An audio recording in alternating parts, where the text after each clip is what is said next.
Hello, hello. This is a very scary story. That's not true. I was gonna tell you a story in a really creative way, but then I parked next to the beach, and how are you gonna pass up telling a story on the beach? You just can't. So I'm gonna use this light, and we're gonna have a little scary story together. It actually is kind of scary. I gotta really start working on where I park the Burb, because the other day I parked off of the main road, but I really like to park in the dark because it makes it easier to sleep, but it's also 20 times sketchier. So I pulled up behind this RV, and nobody else is there. There's literally no other cars, and it's the same day I took all that pre-workout, so I'm lying in bed, and I'm just wide awake. Like, I am wired. I can't sleep for the life of me. And I'm just thinking, and then 12:18 rolls around, and a car parks right behind me, pulls up, headlights are on, turns off their car, and I'm like, oh balls, like this is like not that, this is kind of like a remote location, like this isn't a vacation. I don't know why they're here. And this is my thing. This is one of my strategies. I always park with the right side, always being wilderness, just in case I have to take a whiz, you know? You never know when you gotta go in the middle of the night. I am really freaking out, and I'm like, balls, like what's going on? Like, what is this guy gonna do? And so I hear them get out of their car, and it's flip-flops. So at first I'm like, okay, flip-flops, you know, I can handle that. They're not like super prepared to like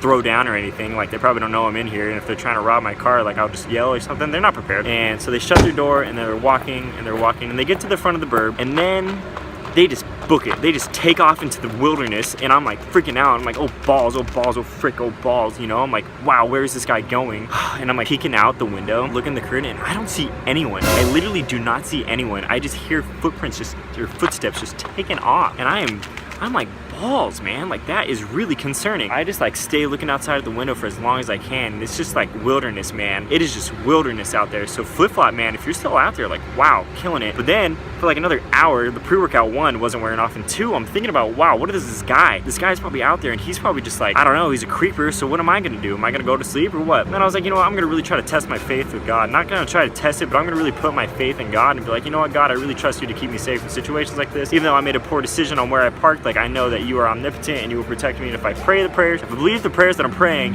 then I know you will keep me safe. So I was like, I'm gonna stick through it, and I stuck through it. But when I woke up, that guy's car was still there. Never heard a door shut like he got home. I never heard any signs of conclusion that he made it to his destination. So I don't really know what happened to Flip-Flop Guy. I just know that God really provided for me in that situation. Second story, this just happened. I got to the beach, and you know the Burb. The Burb loves the beach, but it also attracts the bum. And so there was a man who was homeless, and I started to talk to him, which is great, because you know, when I look at them, I'm like, you know what, this is probably Jesus, and I need to love him just like I love anyone else, or maybe even more so, because he probably needs it. And I started chatting up with him, and I told him about God, told him about Jesus, and I told him about like what Christ has done and Christ's testimony and all that. And his beliefs were that he believed in aliens, and there's 13 dimensions, and the aliens are hiding them from us. And I tried my best, and I talked to him for like an hour and a half, and I really tried to explain to him that Jesus Christ was the way, and he believed that there was Jesus, but he also believed that there was aliens. So I don't really know. Tonight's been really weird, but I'm parked at the beach, and you can't beat that.